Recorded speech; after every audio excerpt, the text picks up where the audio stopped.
नमस्कार। जय हिंद दोस्तों। स्वागत आपका आपके अपने मोस्ट यूट्यूब प्लेटफॉर्म पे, जो आपके लिए लेके आ रहा है करंट सीईटी एग्ज़ाम।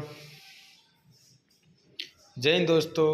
स्वागत आपका आपके अपने मोस्ट यूट्यूब प्लेटफॉर्म पे, जो आज 23 अक्टूबर 2024 को शिफ्ट प्लस यानी सीईटी 10+2 का शिफ्ट फर्स्ट का जो पेपर है उसमें कुछ कंप्यूटर के क्वेश्चन आए थे, उनको सोल्व करके।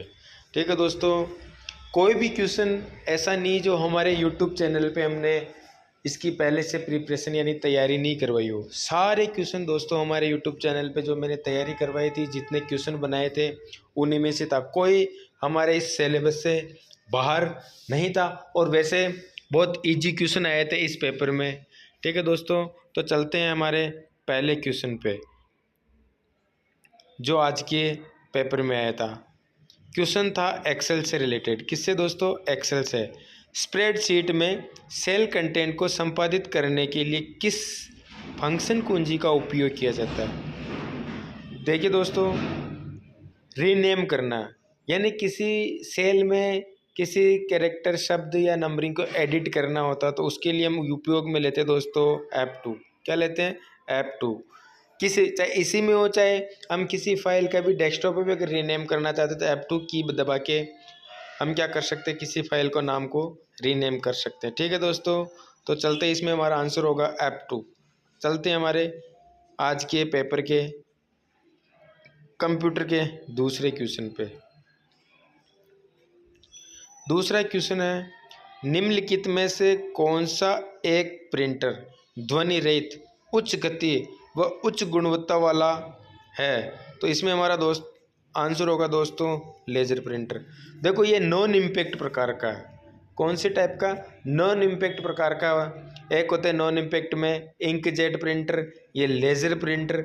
एक होता है थर्मल प्रिंटर। तो ये लेजर प्रिंटर है। लेजर प्रिंटर में दोस्तों हम कार्टेज का उपयोग करते हैं।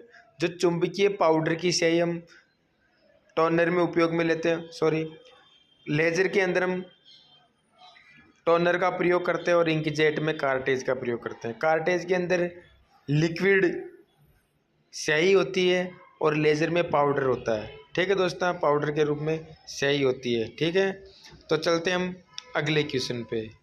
जो अगला क्वेश्चन है वो है,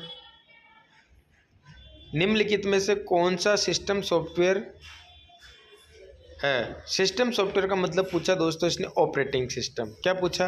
ऑपरेटिंग सिस्टम। तो सीधी सी बात है, लाइनक्स क्या है? एक ऑपरेटिंग सिस्टम है। लाइनक्स क्या है? एक ऑपरेटिंग सिस्टम है। क्या लाइनक्स? ऑपरेटिंग सिस्टम है। MS वर्ड, MS एक्सेल और पावर पॉइंट ये MS ऑफिस के पार्ट है। तो यहाँ हमारा आंसर क्या होगा? लिनक्स हमारा क्या है दोस्तों? ऑपरेटिंग सिस्टम है। ठीक है, कौन सा सिस्टम है? ऑपरेटिंग सिस्टम यानी सिस्टम सॉफ्टवेयर है।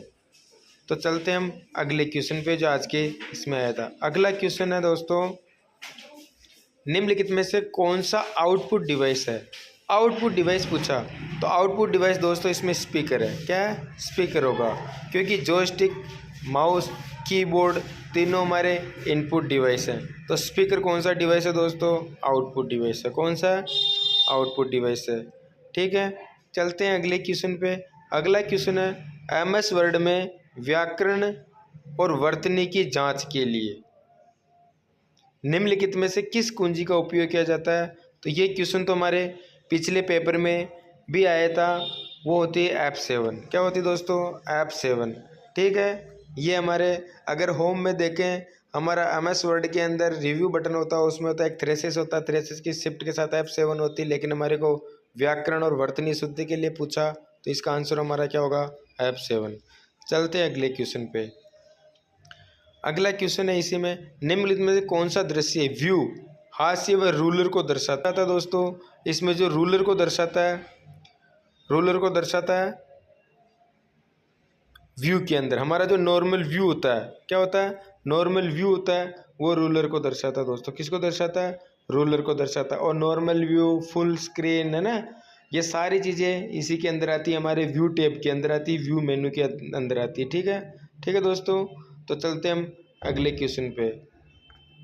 अगला क्वेश्चन है, माइक्रो प्रोसेसर की किस पीढ़ी में VLSI very large scale integration, इसकी फुल फॉर्म क्या, वेरी लार्ज स्केल इंटीग्रेशन यानी 32 बिट का उपयोग किया गया। तो दोस्तों ये हमारे जो 4th जनरेशन में हमारे माइक्रो प्रोसेसर आए थे उसके अंदर उपयोग में लिए गया था। ठीक है, अगला क्वेश्चन है EEPROM। EEPROM, रोम की फुल फॉर्म होती है रीड ओनली मेमोरी।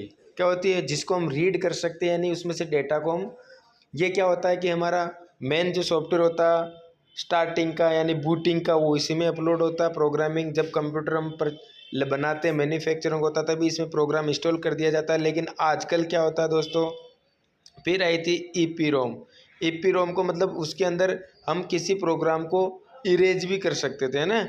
लेकिन फिर अब आई EEPROM मतलब इलेक्ट्रिकल इरेजेबल पावर से हम उसको क्या कर सकते हैं, इरेज कर सकते हैं, उसके डेटा को हम क्या कर सकते हैं, मिटा सकते हैं। तो इसकी फुल फॉर्म होगी electrically erasable programmable read only memory. तो हमारा आंसर होगा डी। क्या होगा, डी। ठीक है दोस्तों, अगला क्वेश्चन है निम्नलिखित में से कौन सा स्प्रेडशीट में डेटा को आरोही या अवरोही क्रम में व्यवस्थित करने की एक विधि है। तो सीधा सा आंसर होता है वो होता है सॉर्टिंग। किसी भी शब्द को एक नंबरिंग को हम क्या करते हैं, कैरेक्टर को अल्फाबेट में जबाना, तो सॉर्टिंग बटन का उपयोग करते हैं। किसका करते हैं, सॉर्टिंग का उपयोग करते हैं। ठीक है दोस्तों, अगला क्वेश्चन है 1 PB यानी पेटाबाइट के बराबर है। 1 PB के बराबर है दोस्तों, वो होती है टेराबाइट। क्या होती है, टेराबाइट। सबसे छोटी इकाई होती है बिट, बिट के बाद निब्बल, निब्बल के बाद बाइट, बाइट के बाद KB, KB के बाद MB, MB के बाद GB, GB के बाद TB, TB के बाद PB, PB के बाद होती है एक्साबाइट, एक्साबाइट के बाद होती है जेटाबाइट। तो हमारा इसमें आंसर होगा 1024 TB।